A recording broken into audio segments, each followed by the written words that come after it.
Welcome to Corrective Consciousness, episode 133, the podcast where we explore the inanity of pop culture. I'm your host, Vysethebold, and this is... Lotus Prince. Congratulations on your intro. Congratulations. Yeah, you know, we never, they never hear all the flubbed intros. All the many... So as most of the flubs I actually do clean up and post, but last week I didn't clean that one up because we made a point of it in conversation. Oh, okay. But most of the flubs I genuinely I usually have like a minor flub in the best take, you know, where I just like trip over my words. But who is our mystery third guest? This is OldManStompy. Third host. Third host. Not much of a guest. Third host. Thank you for taking a step back for a minute. Congratulations on your intro as well, OldManStompy. I feel like I really earned this intro. But yeah, I didn't mean to insult you by calling you a guest. You're of course a co-host. But yeah, and at times a host. So it's true. I've seen him do it. Yeah, and he doesn't even have his webcam on. I think he has a piece of paper covering it. Sometimes I host even when you guys aren't here. Oh. Be our guest. Is the gray stuff really that delicious? No, I mean, I have never. According to the candelabra. I mean, like, how would he know? He probably does not have. Like, everything probably tastes like copper to him. He was a human. He could assume that it was quite delicious. And if you don't believe him, you could ask the poor bastards who are turned into inanimate plates. So I actually have some insider knowledge on this. Excuse me? Yeah, you don't understand. Were you might there? not understand where this is going, but this is actually going a logical place. There is a dessert bakery in Disney World called Be Your Guest that is Beauty and the Beast theme, and they do have the gray stuff. Is it delicious? There. Yeah, apparently. Apparently it's just very sweet. Don't ask the people working there. Ask the dishes. So we don't actually have any like face-to-face confirmation that the gray stuff is delicious. And like, I would imagine if you asked the dishes that you'd probably be like certifiably insane. Yeah. Excuse me. Excuse me. Well, Angela Lansbury at this point is probably talking to her dishes. So I mean, come on. She's talking to her son, who is a smaller teacup. How is she so old and like she obviously is postmenopausal. And what are the odds his name is Chip and he's the guy with the chip tooth? And he's obviously like an 8-year-old kid or a or a teapot 6-year-old even have kid. children? Why are they cups? Where's the father? Mr. Potts. Yeah, I was just gonna say what.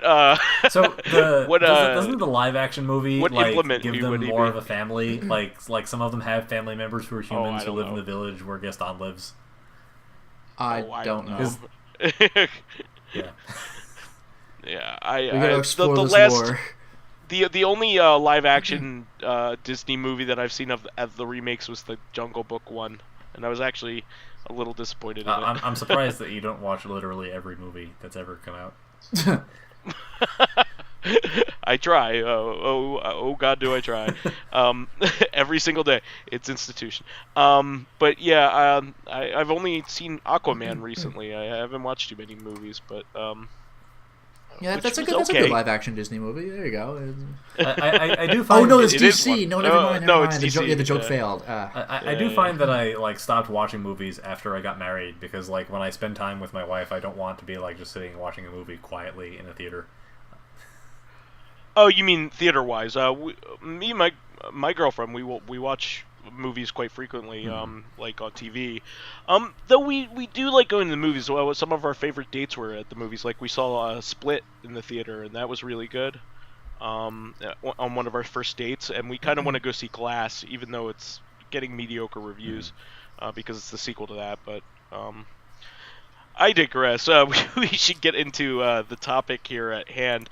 In fact, you know, you're basically the host of this episode, OldManStompy, because it's your jam. Sure. So yeah, today will almost be like a follow-up, a second Reactive Consciousness, because I'd like to talk about the Royal Rumble, my absolute favorite style of wrestling event.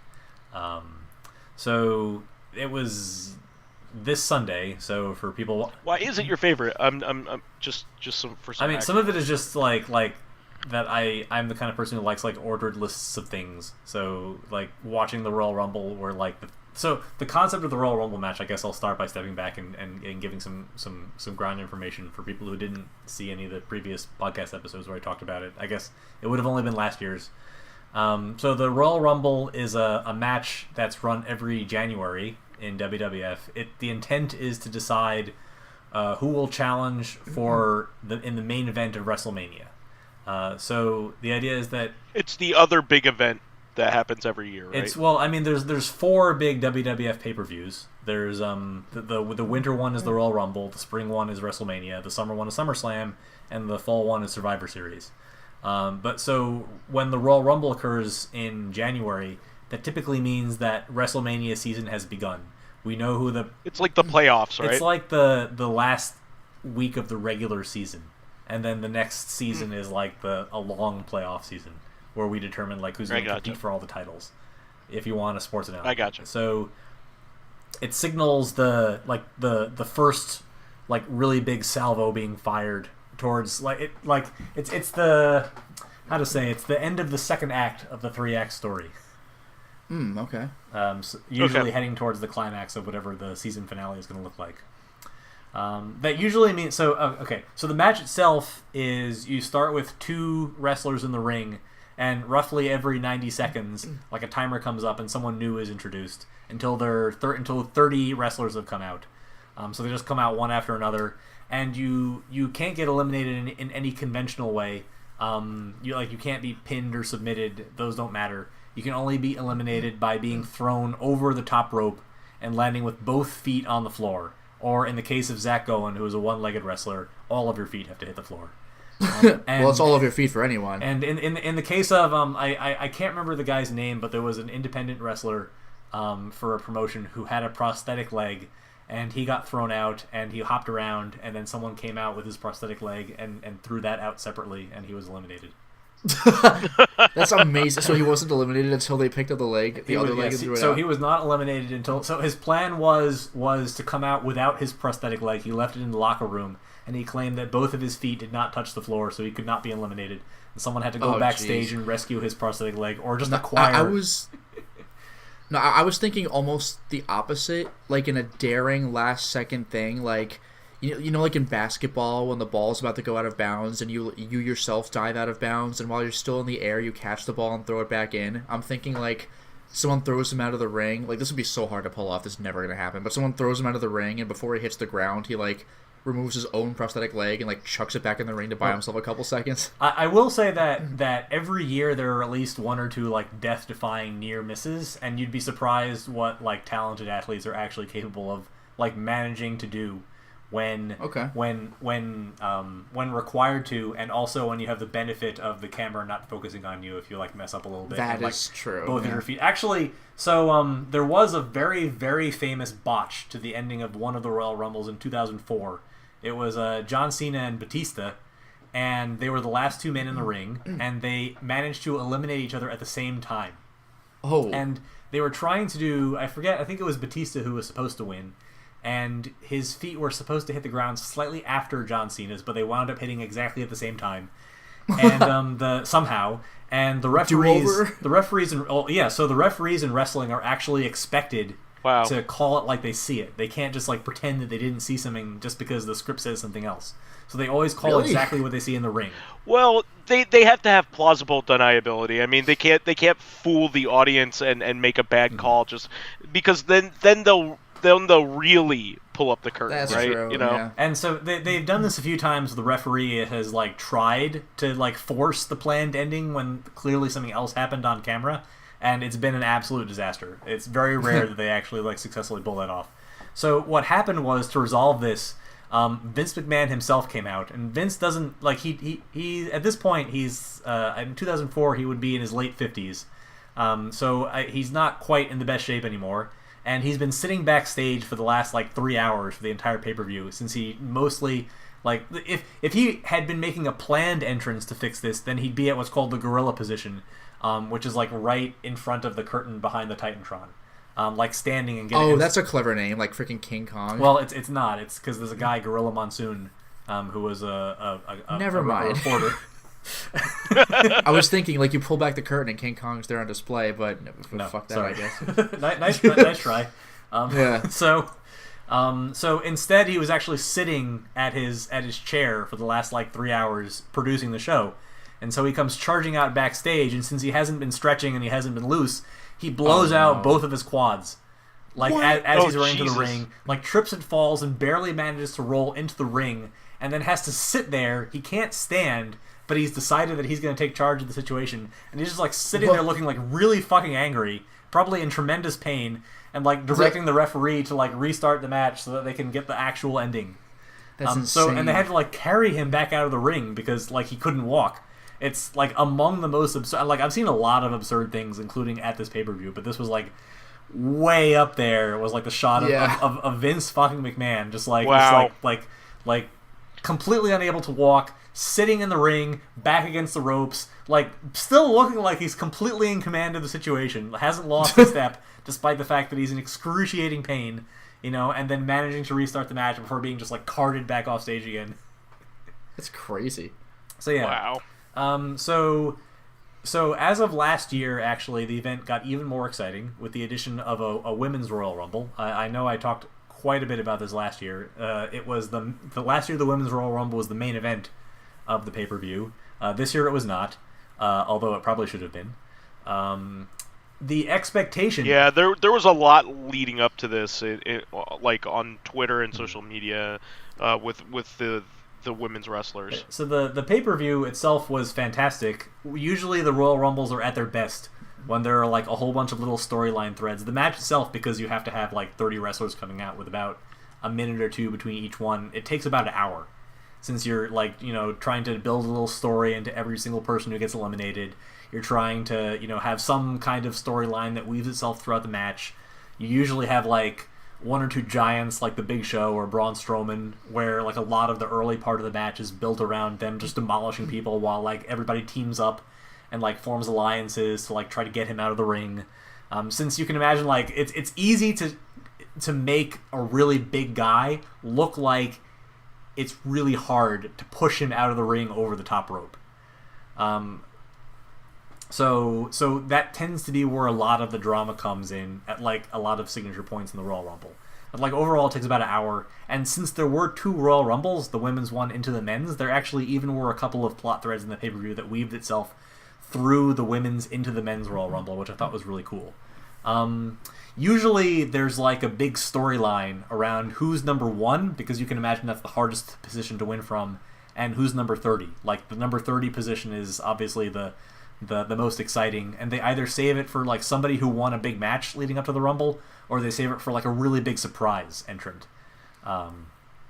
So part of what's so interesting is that this is the first time in years that Roman Reigns, bless his heart, like obviously he didn't want to be, away from wrestling right now, but since he's battling cancer, he's completely out of the main event. He gave the title basically back to Brock Lesnar.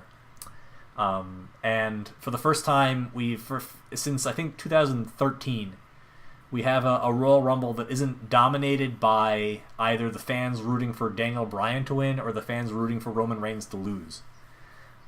Which is kind of interesting from the men's standpoint. But to be honest, the men's Rumble shouldn't even really be the most exciting story. This is the first year that it's predicted that the women's match is going to main event WrestleMania, which is a big deal.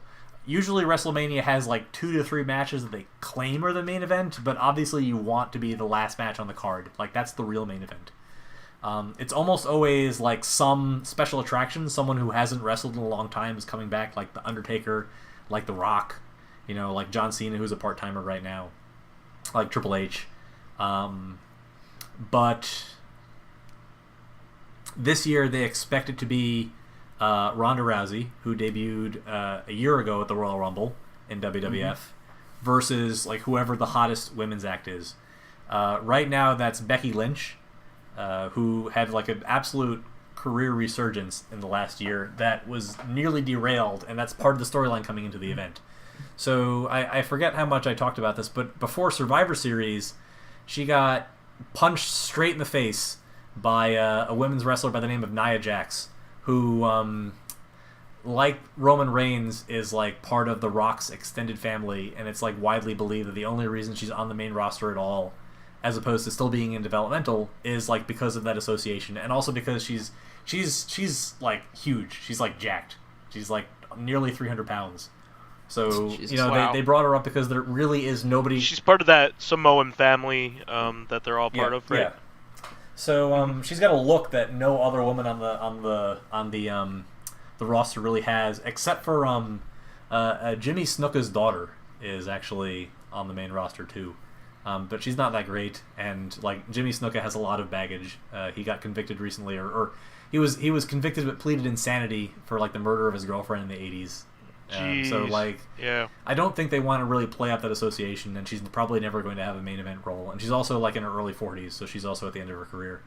But otherwise, like Nia Jax is the only like monster heel they have in WWF. But leading up to in the women's division. But leading up to Survivor Series, it felt like she was really green. Like, despite being big, it felt like she didn't have the control of her strength that a lot of the giant men's athletes do. That meant that there were a lot of like really scary spots where it looked like she was about to like drop some of the women's wrestlers on their heads, like doing some like power slams and body slams, things like that. So like, oh yeah, and people can get really hurt badly. It's also like more pronounced for the women. So like, for example, like Brock Lesnar did a shooting star press at WrestleMania 19, and he landed square on his head, and he should have broken his neck, but he's so muscular that like his musculature supported his head and prevented him from like paralyzing himself. He's also like, if I were to point to anybody who's a monster, it's him. Yes. Yeah. Like, he's probably the only one to be able to survive that. So Lesnar used to do the shooting star press, which is a backward somersault off the top rope usually. He used to do that as his finisher in developmental, and people said it looked like a jumbo jet taking off when he like launched. Imagine Lesnar, who's like twice the size of a regular human being, like doing that in an independent crowd that has like 100 people in the audience. Like, it probably casts a shadow over the entire arena. Wow. Yeah, like, he's the only one. He has like Rob Liefeld like style proportions. Yeah, like it's he's insane. the only, like, one of the, like, he doesn't even look like a real person. So I mean, he's a little bit more proportional now because he's also in his early 40s, and he's got like a little bit of a belly. Yeah. And he's lost a little bit of his muscle mass. So he looks like slightly less superhuman than he used to, but he's still like a freak of nature. He looks like a even guys on steroids can't look like him. Like you know, people that have been doing, you know, like he looks like a guy on Show Anarchy. I mean, he's also he looks like a he's cartoon. also on steroids. Yeah. Like it's well, obviously, I mean, that's obvious, but I mean, what I'm trying to say is, even like, people on steroids can't even hope to look like him. Is my point. You know, like, he is abnormal even for them. So what's scary is that he's also like really fast. Like, sometimes even the WWF cameras like can't keep up with him. He can cross the ring in about 2 steps. It's like kind of scary how agile he is for being as big and as strong as he is. It's like really terrifying. He's like a human being with cheat codes on. Yeah, he reminds me of Alex from Street Fighter 3. These are all like reasonable comparisons. Well, I mean, Alex was supposed to be like Hulk Hogan, wasn't he? I guess, because like he's got the blonde hair and he rips his shirt when he starts a match. For sure, I don't know, but that's off topic. It is like a big difference that, like, as much as we talk about how awesome the Japanese wrestlers are, like Kenny Omega and Kazuchika Okada, like, none of them are like borderline superhuman like Brock Lesnar is. Like, you can't see that kind of that, like, there are guys who are buff, but there's no Brock Lesnar in New Japan Pro Wrestling. Unfortunately, there are very few Brock Lesnars. Well, I mean, that's what I'm trying to say. Brock Lesnar is like a once in a lifetime athlete, and like that's the reason why he was chosen to be the one who broke the Undertaker streak at WrestleMania. He's the guy who carries the flag. You know, he's the king. Like, beating Brock Lesnar is the biggest accomplishment that you can achieve right now in American professional wrestling, at least at how the storyline's been set up. He's the one who carries the flag the Undertaker carried at WrestleMania for 25 years. So we used to believe that it was Roman Reigns who was going to be like tagged as the guy who would beat Brock Lesnar, and like basically pick up the flag from Lesnar as like the monster, the guy on top, the guy to beat in WWF.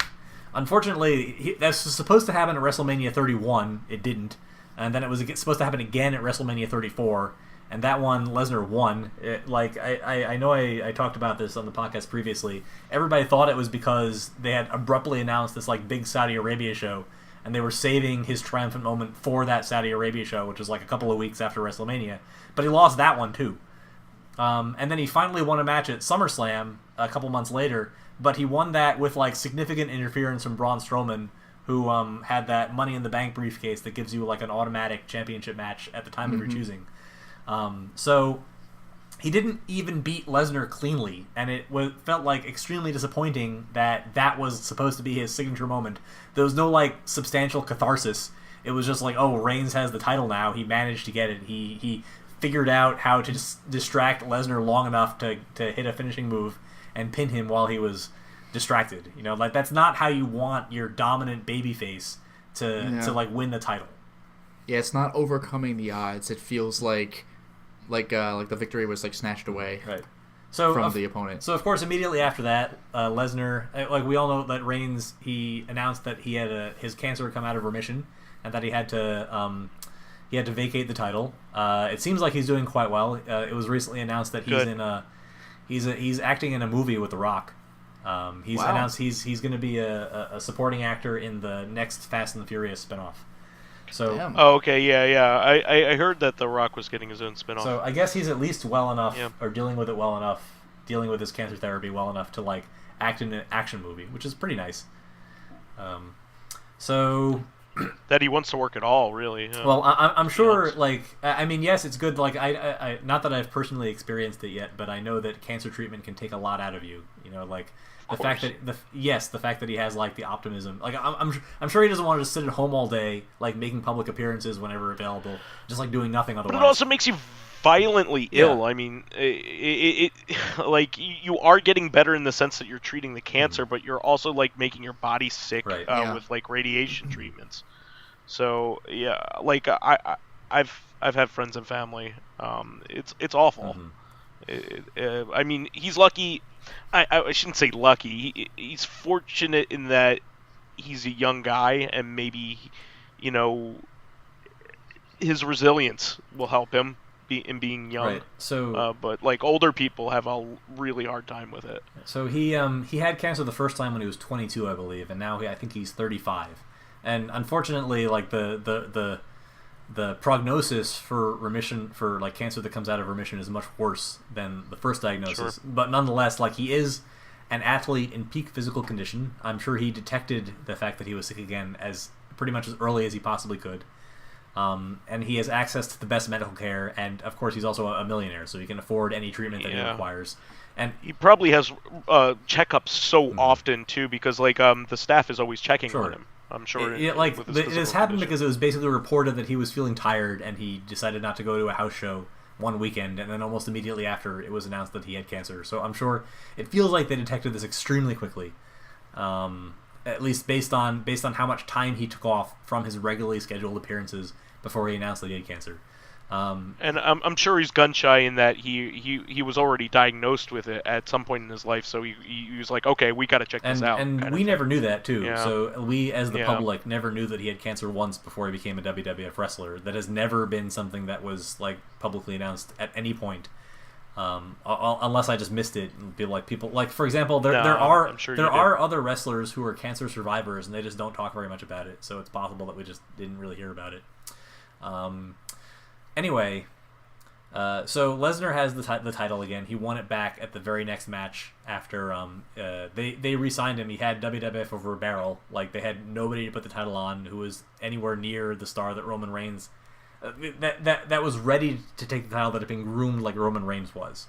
So that meant that this Royal Rumble was the next opportunity for them to designate somebody as the next top guy who would beat Lesnar. And like become the face of the company again. So right now that appears to be Seth Rollins, who was Roman Reigns' partner in the Shield and one of the other like really top guys. Not to the level of Roman Reigns, but he's been a world champion before in WWF. He was the guy who won the WrestleMania 31 match between Reigns and Lesnar. He had the Money in the Bank briefcase, and he became the first person to cash it in the middle of the WrestleMania title match, and won in the last 5 minutes. It was extremely exciting. It left people like feeling really hyped. You know, it gave you a lot of adrenaline, right? You had this match between Lesnar and Reigns that like everybody expected it to be like Reigns' coronation. In fact, like reportedly his family was there and they were really upset because they had been told he was going to win the title, and then all of a sudden this other asshole comes in and just like wins it. Like it feels like he steals it out of nowhere, right? That must have been like a real kick in the pants. But yeah, so Rollins won the men's Rumble. Today he was supposed to announce, because there's two world titles. There's the Raw title and the SmackDown title. Lesnar is the holder of the Raw title, and Daniel Bryan is the holder of the SmackDown title. That would also be a good match, but he's not. Unfortunately, Daniel Bryan is no longer like really the face of the company. Like it's very clearly Brock Lesnar. So you'd expect that if you've won the Rumble and you want to be like the guy challenging for the main event of WrestleMania, you know, you want to be you expect to be fighting Lesnar. So today it was expected on the episode of Raw that Rollins would announce that he was fighting Lesnar in the main event of WrestleMania 35. He decided to draw it out the entire show. He was in the ring getting ready to announce it when Lesnar just came out and just beat the shit out of him before he could even make the announcement. So it seems like they'll be having one of the two title matches at WrestleMania. But they could always swerve us at the end and say oh, he doesn't feel like doing it, or maybe he doesn't have the heart to do it, and he has to do some soul searching for a couple of months before he decides he wants to wrestle Lesnar. That'll be the men's storyline for the next couple of months. The real interesting part is on the women's side. So we have Rousey coming in, and we have Lynch, who's the hottest homegrown act in WWF. They're both part of sort of stables from their respective sports called the Four Horsewomen. So I know we've made this joke before that I said that that they're named the Four Horsewomen after Ric Flair, and someone I can't remember which one of you made the joke that oh yeah, the Bible took it from Ric Flair. Oh, that sounds like the kind of joke I would make. I'm sure it was you.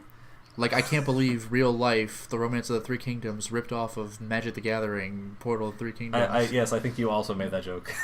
Yeah, no, I have repeatedly. In this case, it was for an example. So I like to think that Arn Anderson, one of the Ric Flair's horsemen, he's looked like he was 42 for the last 30 years. So in my head, he's kind of like Ric Flair. Yeah. Well, I mean, Ric Flair clearly looks like he's 67 right now. For a while there, he looked ageless. He looked the same age for a really long time. Right. So, in my head, these guys have all been 40 for 3,000 years, and in fact, the Bible was styled after them. Yeah. So there was a stable of 4 MMA fighters: Ronda Rousey, Shayna Baszler, Jessamine Duke, and Marina Shafir, and all 4 of them are now signed to WWF or WWF Developmental. So Rousey is the Raw Women's Champion. Shayna Baszler is the NXT champion in developmental, and the other 2 are going through the performance center training with the anticipation that they're going to have a match eventually with the 4 professional wrestling horsewomen, which are Becky Lynch, Charlotte Flair, Sasha Banks, and Bayley. And of course, there's some nice symmetry that Ric Flair's daughter is one of the chief wrestlers in the women's in the professional wrestling 4 horsewomen. It's pretty nice. So Rousey has individually wrestled each of the 4 horsewomen except for Becky Lynch.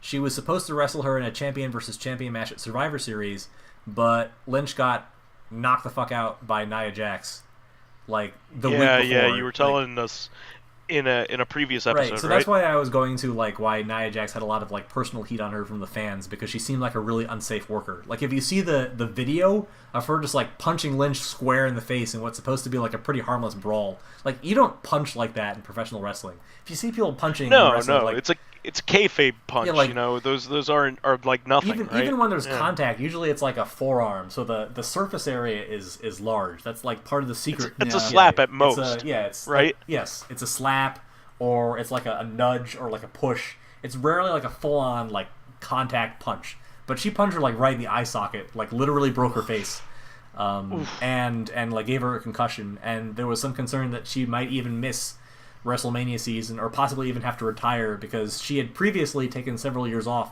due to a post-concussion syndrome.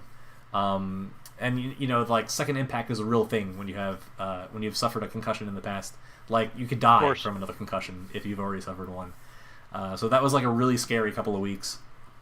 Wow. It led to it arguably made Lynch even more popular with the fans, because you were left with this like incredible image at the end of the Survivor Series episode where she had like this huge black eye and like blood dripping down her face, which they never do anymore in professional wrestling, because of the intent to make it more PG rated.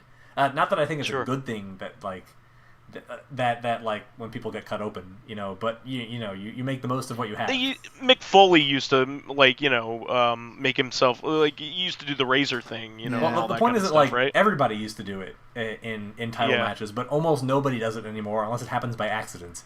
As of about 2008 or 2009, they completely stopped it in tandem with Linda McMahon's campaign for the Senate. So that was like the main reason why they went PG for a while, just because they didn't want the optics of like people getting bloody, and they didn't want it associated with her. Of course, she ran in Connecticut, which is highly Democratic, so she got destroyed in the election.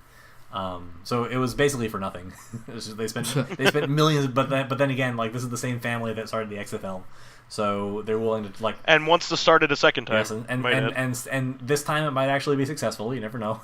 Yeah, but the point is, you know, they're perfectly happy throwing millions of dollars at vanity projects. Anyway, so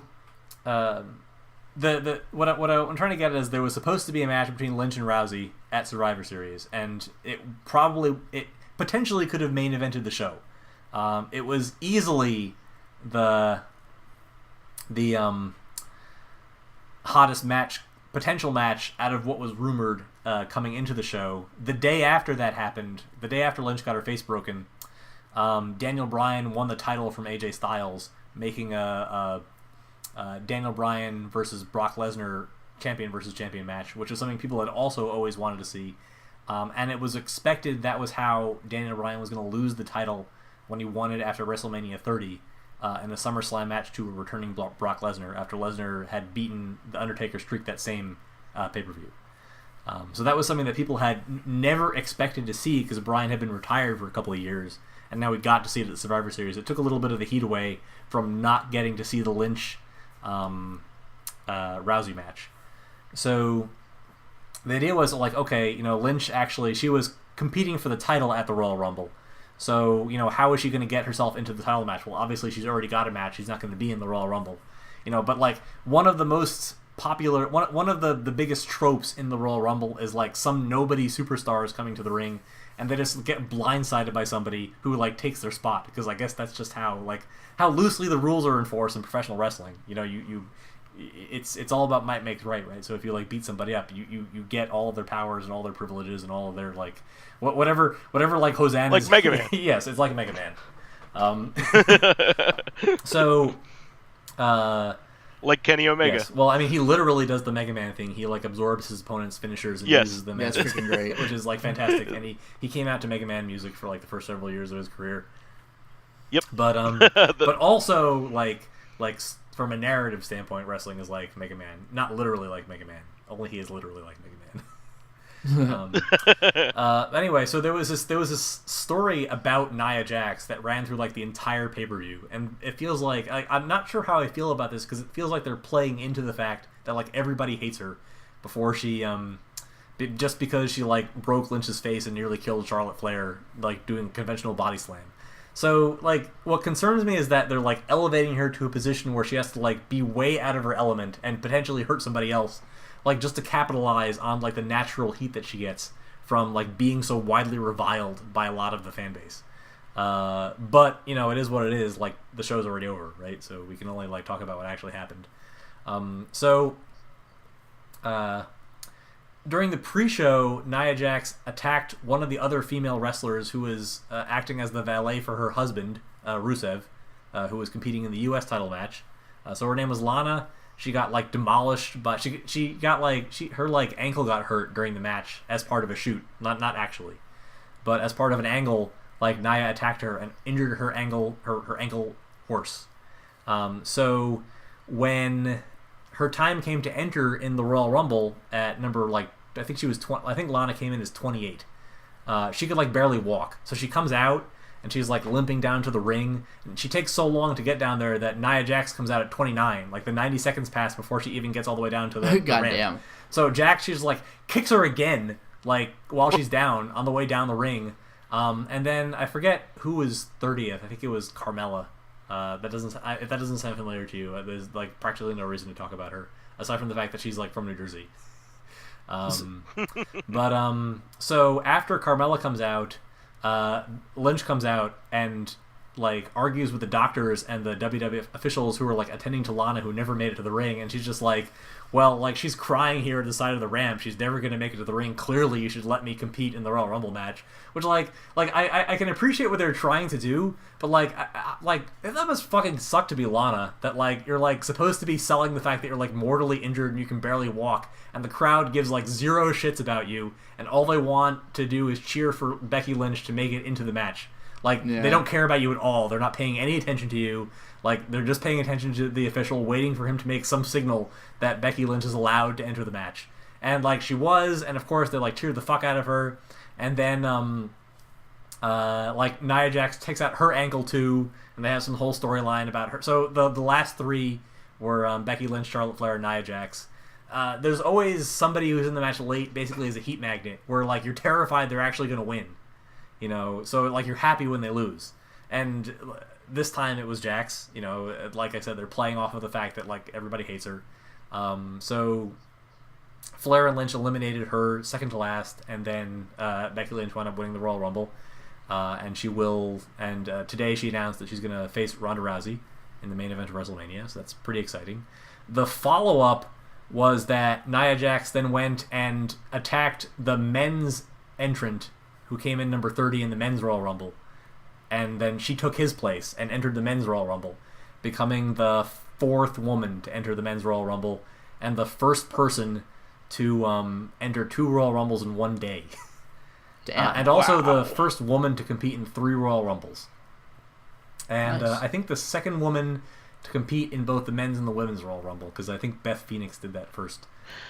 Yeah, I was gonna ask you who were the women. I think China's the obvious one, China right? was the first woman to compete in the Royal Rumble. Beth Phoenix was the Yep. second or third, and Karma was the other one. So if she doesn't sound familiar, she didn't have a long career with the WWF. She basically competed in the Royal Rumble, and then I think she had a miscarriage, and she retired shortly after that. Oh. And then Was she bigger in stature like China she was another monster. She was like wide, like Yeah. Nia Jax. She was like short and like stocky. I gotcha. That's a shame though about her injury and her miscarriage. That's yeah, awful. I mean, she went on to have a long career with TNA as Awesome Kong. That was her wrestling name. Oh, I remember seeing clips of her. Yeah, she was really impressive. Like she like you said, like a monster, but like she like very physically imposing. So I remember her being. that's sort of what I mean when I say that like Nia Jax isn't up to the tier of other monster wrestlers. It's not like she's the only person who's ever looked like herself, and so there's like no scale by which to compare her with. There are like a number of fantastic and talented, like buff, physical women's wrestlers who have dramatically exceeded anything that she's shown to be capable of, like at this point in her career, like for the amount of experience that she's had. Anyway, so she basically came into the men's Royal Rumble, and it felt like the whole sequence was like designed. I mean, for a little bit it was exciting because the WWF stays very far away from intergender matches. I think they personally are not opposed to it, and like there are some potential compelling matches that you could have, especially with monster women like Nia Jax. I know that China previously won a men's title, and that was like considered to be fairly progressive. That was an interesting opportunity for her. That is cool. But I think it's actually Mattel, as part of their toy deal, that says they can't have intergender matches, or else they'll like retract the deal for toy rights. So their hands are somewhat tied in what they can actually offer. Anyway, I guess they got around that for a special event. Nia Jax was allowed to enter the men's Royal Rumble. She basically was there to take 2 finishers from Rey Mysterio and Randy Orton, and it basically looked like she was way out of her element, or at least for it to be very satisfying. Like the Randy Orton's RKO, it hit mimetic status quite some time ago. Like the RKO out of nowhere is almost certainly by far the most popular finisher to like the casual wrestling fan. So to have like a spot built up to Randy Orton getting to give Nia Jax like a smug RKO and then like kind of like stare at her with that like shitty grin that he has, like I'm sure it was very satisfying as a proxy for the fan base who wanted to see. I mean, like that's effective heel work. You have someone you hate, you want to see them get their comeuppance, and there's like no greater comeuppance than taking an RKO and then getting eliminated from the Royal Rumble. So I don't know. I guess it was.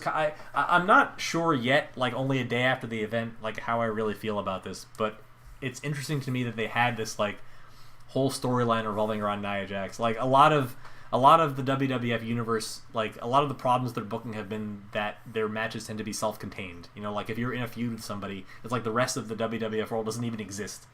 Like part of why the Royal Rumble is so magical is because you have these like 30 superstars who like would almost never interact with each other like at all. Either first off because a lot of them are on separate brands, but secondly because they're almost never feuding except with like the 2 or 3 people in their like corner of the universe. So you get a lot of matchups and you build a lot of storylines coming out of that like you haven't seen for the last several months. So for them to like go even further beyond that and give one of their wrestlers like a story that lasts the entire pay-per-view, to me it's really interesting and like really outside their comfort zone, and I think it's pretty cool they tried it. The storyline coming out of this, of course, is that we're going to get the first women's main event at WrestleMania, and we're also probably going to get a 4 horsewomen versus 4 horsewomen match sometime in the near future, and that will also probably main event another pay-per-view and be like a pretty big deal like on the mainstream news, because now Rousey beat Bayley in a title match today on Raw, which means that she's now wrestled all of the 4 wrestling horsewomen and beat them, except for Becky Lynch.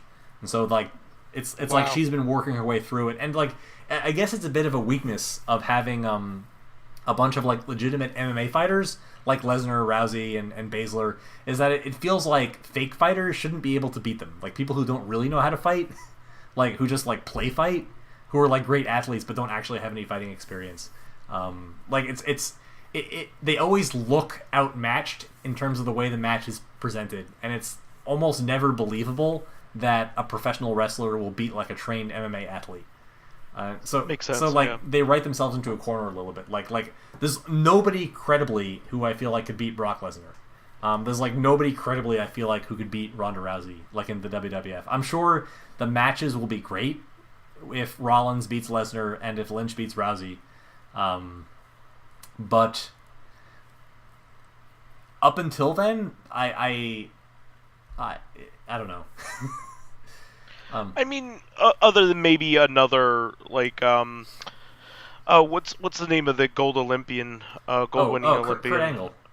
Kurt Angle could probably do it back in his heyday, I'm sure. Yeah, I mean, Angle's that still would wrestling. Be credible. Angle's still wrestling, but okay. somewhat ironically, they're not giving him the legend treatment.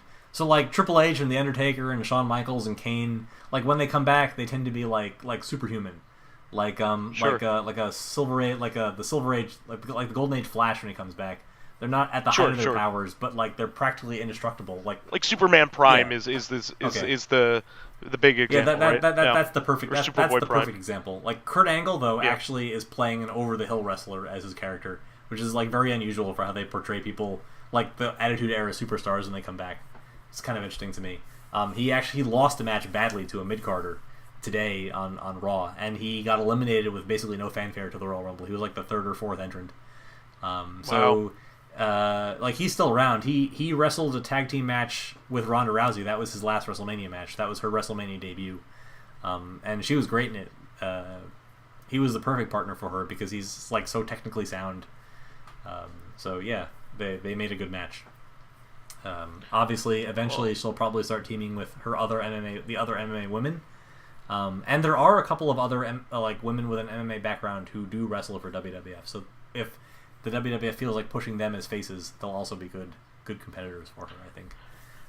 Well, I definitely will need to count on you for giving our fan base some updates as this progresses. Do you think this will continue on to WrestleMania? Obviously, I suspect so. The only other Yeah. like kind of oddball thing that came out of the Rumble that I like to just touch on very briefly is that do you Sure. know Casey Catanzaro? No, I don't know that So name. she was the first woman to beat one of the qualifying courses for American Ninja Warrior. Oh, You probably like heard of. I've probably seen clips Right. of her. So like Yeah. they toughened up the course a little bit, and also like several other like extremely talented women have come on and like also managed to like dramatically exceed like her performance on the course. But she was a trendsetter on American Ninja Warrior, and actually she now wrestles for the WWF in NXT in their developmental, and she debuted at the Women's Royal Rumble. And she was who I was thinking about when Lotus was talking about like some of the like whether or not it would be possible to do that thing with the prosthetic leg. So she got tossed out of the ring, and she managed to land like on her butt, like with both of her legs in the air, and then she like she like vaulted onto her hands, like walked as That's a handstand insane. like all the way back to the ring, like wrapped her legs around the ring post, and then like climbed all the way back up the ring post. That's Like, ridiculous. None of the guys could do that. No, nobody has the flexibility So or agility for that. you're also wrong there. Oh, So really? there's a spot every year in the Royal Rumble called the Kofi Kingston spot. So Kofi Okay. Kingston's a member of the New Day, and he was notorious for several years before becoming a member of the New Day for the Kofi Kingston spot in the Royal Rumble. He has done several of these things, including the handstand walk back to the ring. He has like He's amazing. He's amazing. He's very agile. He ran across Yeah. the ring barricade and like leapt back onto the ring, like the outside of the ring, like from the barricade where the fans are. He That's did like amazing. a pogo hop on one of the desk chairs. Like he like stole like JBL's desk chair and then just like bounced it all the way back to the ring. Like that's like part of the thing is every year like what's Kofi Kingston gonna do? This year he got like wheelbarrowed by one of the other New Day members. They like grabbed him and then they just like by the legs and then just like walked him back to the ring. So, like, Picked up his feet. Ever Wow. since the New Day has become like a stable, the Kingston spot has been more about like him getting rescued and doing something like as a tandem acrobat thing. It's sad because like he almost always gets eliminated like 2 or 3 minutes Yeah. after that. He's not going to get taken seriously. He's not going to win like that. He's a sideshow. Yeah, so like once he's done that Yeah. thing, like that's it. That's so like I hope that doesn't happen to Catanzaro because she's seems to be immensely talented. Like she's small, but like being like she's like 5 feet tall. She doesn't look like she looks like she's like 90 pounds. But that's never stopped any of the women from being successful, like or from being pushed. She's also a fitness icon for a lot of young women too. So they would want to take her seriously. I would think. They're building her to be like the Rey Mysterio of the women's division. She's like a big counter wrestler. She has a lot of like lucha style like sunset flips and like she does like the Canadian Destroyer. Jesus. That sounds like painful, and it is. If you've ever watched a Canadian Destroyer, it's I've seen what it looks like. It's insane. It's one of the most like overworked moves in wrestling. It's like a flip over yourself into a pile driver. Ugh. So yeah, she made her debut, and she was the other like really. She had like no like business whatsoever. She did not come close to winning, but she made quite the mark. Like with her acrobatics. So I hope she has like a long and productive career with the WWF or whatever else she chooses to pursue after this. But she really impressed me and a lot of people watching who don't follow NXT that closely. Good. Well, any final thoughts before we move on to our weeklies here? Yeah, that's all I got. That was Okay. plenty, I would think. It is plenty, but it's really interesting stuff and really exciting stuff. So I'm glad you shared it with us. Definitely keep us updated as the road to WrestleMania keeps progressing. Please do. So Lotus, what do we have in terms of reactions here? We got a couple. Fakafan says that there was an indie horror game just called Stairs, where one of the features was that you could take pictures with your camera in-game, kind of like Pokemon Snap or Wind Waker, and it would save them on your camera. You played as It's also Professor X's only weakness. What? Stairs. Oh, I thought you meant the freaking camera. Alright, so you played as a reporter investigating, so being able to take pictures of areas or hints was super useful. It would also keep track of your movement in real time on a minimap. Sadly, those features were cut in the final product. So this is regarding, unfortunate mechanics that were cut. Dracologist has a few different thoughts. He's talking about game length. He would say the Kingdom of Amalur is a nice and long game with its 120 hours main storyline, but it's kind of a game that feeds itself by having good combat. So he's kind of like saying like a better Skyrim in terms of good combat. SteamWorld Heist is like Worms plus I can't read. Worms plus XCOM. He said he watched the Super Best Friends play. I don't know what this stands for. TMS:SE. I don't know what that is. They constantly mocked it for the rather dour way how far Eastern pop stars are treated. Oh, Tokyo Mirage Sessions. Okay. He likes Bioshock 2's gameplay more, but Bioshock's story is more complete, and 2 feels a bit tacked on. Yeah, I can kind of see that. But, I'll say again, Bioshock 1's story has already been done, which is maybe why it feels more coherent. It's just done again. Still, again, hacking and combat feels improved. The Little Sister Harvest part is less tower defense and more like one of those multiplayer conquest modes where you have to hold a spot on the map. That's a good point. Yep. The eccentric photographer guy, the artist, was Sander Cohen. Now, as for underrated games in a series, he says Ninja Gaiden Z. Dropping Ryu Hayabusa, who's like a plank of wood, for someone who was actually fun to watch, turning stuff into giblets. Also, they made a game that made zombies fun, which is nearly impossible in this day and age. Oh, man. So, DRC, you are literally the only person that I've ever heard, talk positively about Ninja Gaiden Z. That's pretty incredible. I've never played it myself, so I can't comment. But I don't even know if I've heard of it. I've heard of Yaiba. Well, I think that's... Oh, okay. That's what I was getting it confused with. I think he does mean Yaiba there. And why, maybe? Yeah. No, it has to be, because that's the Ninja Gaiden zombie game. Okay. Maybe it was called something different in Europe or something. I don't know. But, and then the question, Baka-sensei asks, if you had, some ability... Yaiba is Z. Okay. So, Baka-sensei says, if you had a way to change whatever video game movie which already exists, which one would you choose, and what changes would you make? I might go with the Silent Hill movie and make its plot the real plot and get rid of Pyramid Head. Pyramid Head was cool as shit in that movie, but he shouldn't have been there. Okay. How about you, OldManStompy? What do you think about that? I feel like I would take the Prince of Persia movie and take out all that weird shit about ostriches and whatever. There was some kind of all that weird shit. Some kind of I don't even know what this is.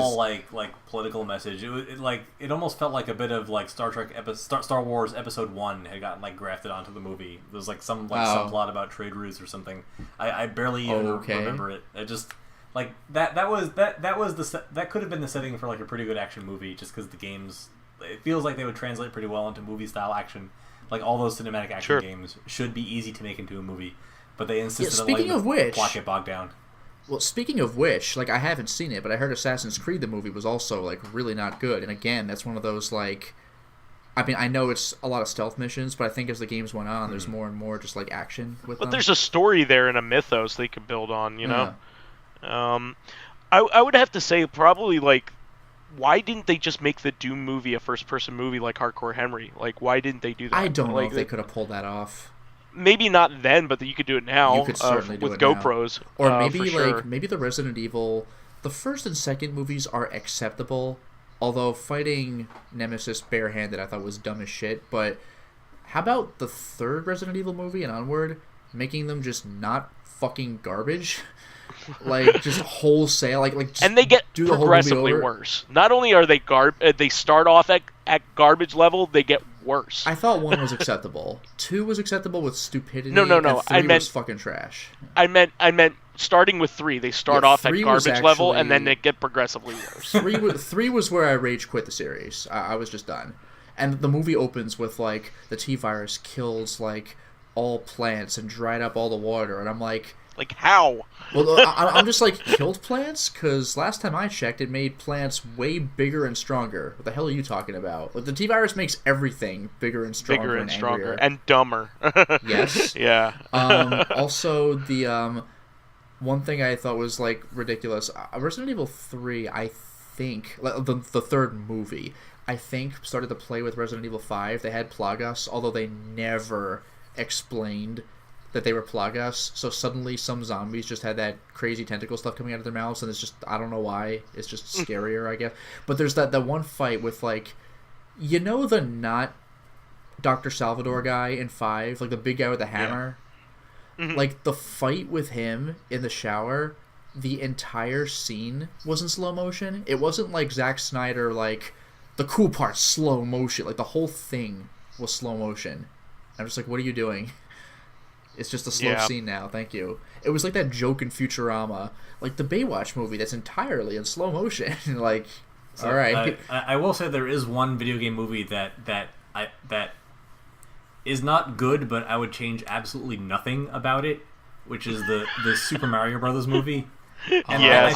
I was gonna say Mortal Kombat Annihilation. The movie's terrible, and I would change nothing. I just Double Dragon's like that with me. I like all 3 of these. Yeah. I just want to, as a brief aside, like every time I hear about people complaining about certain media being released today being too political, I'm reminded of the fact that when I was a child, I went to the Super Mario Brothers movie, and it turned out to be like a fable about environmentalism and like corrupt capitalism. Like the entire fucking dystopian, movie, like corruption with King industry. Koopa is just like a guy in a business suit with a slick back haircut. Yep.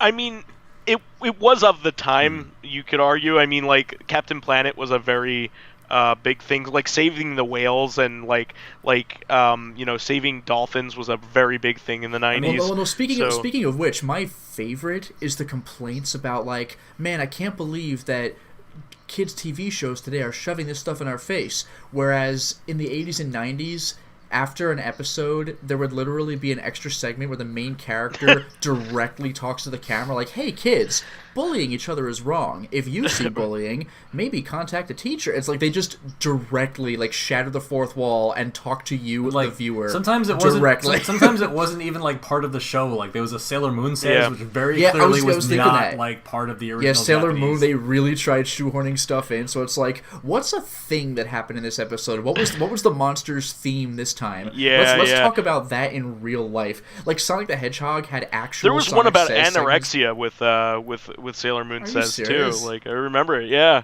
Well, Yeah. Was that ever a plot point in any of the episodes? No, she just commented that it was something that the audience should be looking out for. No, one thing I really enjoyed actually was the Sonic Says segments. There was one that I hadn't seen when it was on TV, because like the meme one was like, if someone touches you in ways you don't like, that's good. But like there was that one, but like one that, like, back when I watched the Nostalgia Critic, he brought up one that nobody talked about, which was just like a PSA for no one. It was like every year, like, single digits number of kids get caught in a clothes dryer. A clothes dryer. Like, be very careful around these machines. It's like, what the fuck? Like these numbers are like literally single digits, or maybe like 11 or something, and you're like, attention, entire United States. Like, oh, okay. Like, thanks for that. They ran out of stuff to talk about. You can imagine Yeah. he gets caught in a clothes dryer. That probably caused more kids to like climb into their parents' clothes. Yeah, it's like, wait, that was you an could option? go in there? Yeah. Like, what are you talking about? like I had never thought about that before, but it's exactly kid-sized. Yeah, wow. It's just like that and I Junji can Ito munch manga. on a Like, that Tide hole Pod is while I'm in there. No, I'm thinking it's like that one creepy Junji Ito manga with the holes in the mountain. This hole was made for me. The Epic of I'm compelled to go in. The Epic of Amigara Fault. Yeah, I was fucked Oh up. boy. Ugh. I don't even know if that thing had an ending other than just like, this is creepy. There are some really great like meme pictures that really take the edge off of that. Because like the plot is that like people go through these holes and then they like get like crushed and they come out on the other side like weird spaghetti people. So it's creepy there was as like shit, a yeah. fan art where like the guy was like already a spaghetti person, and like like he went on the other side and he came out as like a person. He was like, "Oh, that was pretty fun." Yeah, oh well, I don't even think this was Junji Ito, but that one other, like, this was also a meme for a long time, where, like, the guy opens the door, sees something creepy, and then slams the door, but, like, in the real manga, it was fish that had, like, dead fish or sharks that had grown, Oh yeah, like, that was creepy Junji spider Ito. legs. That was Yo. That was another Junji Ito work. Oh, that was Junji Ito. Yeah. That was, I don't know where that went, but, like, that was terrifying. Like, ew, these fish just moving around these, like, spider legs. He's all about the body horror. He's had several. I mean, no kidding. Like, wow, dude. Oh, by the way, also, I know I opened this with Silent Hill, but Silent Hill Revelation, again, no Pyramid Head, but that would be a given with the first movie. But also not make, like, completely unnecessary, stupid plot changes. Like having Vincent be a fucking high school kid, or, like, lowering the stakes for, the plot of Silent Hill 3, where Heather's dad was, like, captured. It's like, you better save him, instead of, like, go into Silent Hill on, like, a hardcore revenge mission. And the final fight was dumb as shit. Like, how about, like, this is what pisses me off. It's the same thing with World War Z. From what I've heard, World War Z was actually an alright movie, but, like, if you're gonna call it World War Z, then fucking make it World War Z. Like, Silent Hill 3 was a loose interpretation of Silent Hill 3. If you're gonna call it Silent Hill 3, then do it. Like, well, they didn't call it Silent Hill 3. It was clearly, Silent Hill 3 is the sequel of Silent Hill 1, and that's what they were doing with Heather and everything, so I'm gonna double down on that. So, like, if you're gonna do Silent Hill 3, then do it for real. Duly noted. I will forward this request to them. OldManStompy, when you do Silent Hill 3, the movie. Why will you note it twice? Why are you duly noting it? I'm doing my duty. Yeah. I know that's not what I meant. Oh, okay. You know what? I kind of would like to see a Silent Hill 2 movie though, but like. But you know how they would do it. You know it won't be that great. Yeah, but again, Mortal Kombat Annihilation, like, just a bunch of people in rubber suits and shit. Like, you know what? I'm okay with this. I'm alright with it too. It's dumb. Maybe there's a couple parts I would change, like when they throw Rain into the fire pit for no reason. And, like, way later in the movie, when they drop Baraka into the fire pit, they actually reuse the footage of Rain and just hope you wouldn't notice. Because it was like a quick... It was I'm okay with that. A vague body falling real quick, and it's like... Dude, and, like, even when the I was... Final Fight Fireman sprite. Oh, my God. And even when I was a kid in the theater, Baraka's face just looked like a rubber mask. And I was like, oh, man, I don't know about this. I guess I would, like, remake the Final Fantasy movie and make it not ruin the company, like, financially. Which one? Oh, which one? It ruins itself. Wait, which movie? There's like 3. He meant the first one. The Spirit Within. Clearly, yeah. But I mean, that company does its own ruining. It takes 10 years for them to come out with a game. Several games took 10 years to come out. I think I made this joke once, that they made 3 Final Fantasy 13s and like 4 Final Fantasy 14s before they made Final Fantasy 15. Yeah. That's well, Final insane. Fantasy 15 was one of the 13s. It would have been the 4th Final Fantasy 13. Actually, the 5th Final Fantasy 13, because Type 0 is also a 13. Good lord, man. Yeah, no, they're I don't know what they're doing anymore. I mean, there's like 60 Final Fantasies anyway, so like... let's trash like one of our biggest selling games is source code, so we have to remake the entire game. Oh, what, Kingdom Hearts 1? Kingdom Hearts 1, yeah. When are they going to make a Final Fantasy Mystic Quest movie? That's what I want to know. They kind of have. They made a Final Fantasy 5 movie or anime OVA. Yes. Yeah, but it's kind of close. Mystic Quest or no deal. All right. Well, that is the. Oh, no. Actually, that OVA is based off of the world of Mystic Quest, I think. Oh, really? Because like Mystic Quest's plot is like even more basic than like Final Fantasy 1. It's like the forest is in trouble. Beat the boss. Get the crystal. Oh, thanks. Yeah. It's like really brief for each of these. It happens in the future of Mystic Quest or the future of 5. One of the two. It's gotta be 5. Nobody gave a shit about Mystic Quest. It's definitely 5. There would not be an anime OVA. I mean, I know it's 5 personally. Like, I haven't watched it, but I know the plot is a follow-up to 5. It's supposed to be terrible. Like, it is. I saw it back in the day when it was like on VHS. There's 2. Yeah. There's I think there's a couple of them that are in the 5 like loose universe. One of them, one of them is definitely like a direct sequel to 5, and one of them is just like a loose adaptation of the storyline that happens to have crystals in, with a pirate girl and everything. Yeah. Butts. Like a trombonish character. How often do they say bombs. butts out loud? He's like a Tenchi kind of character is the main character. I mean, remember, it's like Batsu, not like butts. Yeah. Like, the reason is it's just like very difficult. I mean, I'm sure it was intentional that it's supposed to sound like Barts. butts. The game was like a change of pace from 4 and 6 that are both like very heavy source material. It was supposed to be a bit more lighthearted. So like I'm sure it was intentional that you could pronounce his name as Butts. You know? Do you think there'll ever be a crossover between Final Fantasy V and Garo Marka Wolves for the ultimate butt crossover? Kushnood butt. Kushnood butt Kushnood versus bards. butts. So Yes. All right, we've devolved. in Final Fantasy 14, you can get a wind up Bartz. And you have mentioned that. That's great. It's, yeah. The tooltip says like arguing over the pronunciation of this young man's name has led to many a hurt butts. And that is the show for this week. Good night, everybody. We want to thank our fans who contributed questions. We still need more, by the way. Please keep us supplied with awesome topics by submitting questions of your own via the YouTube and SoundCloud pages. Yeah, to be Please fair, get we us did on get a 2 more tangent about questions. old, shitty OVAs. No, we did get 2 more questions, so I very much appreciate that. Thank you for your input. Yeah, we do want to thank everybody who did contribute, but we still would like a healthy backlog, Dose. for sure. An injection of questions. An injection of questions. Inquiries right into my bloodstream. Oh God, why do you keep derailing me? Please keep us supplied with awesome topics via by submitting questions of your own via the YouTube and SoundCloud pages. Yes. On Tuesday's episode, you made a whole big deal about how you never flubbed the outro. So we're putting you to the test. Yeah, right. I'm not so much flubbing as like I'm flustered at the moment. I'm flubbing and fluster. I'm flustering at flubbing. Flubbering? What? That's a different movie. Vice.exe has encountered an error. Dunk. Abort, retry, fail. Well, please give us thumbs ups, likes, and 5-star ratings on iTunes. Boy, howdy.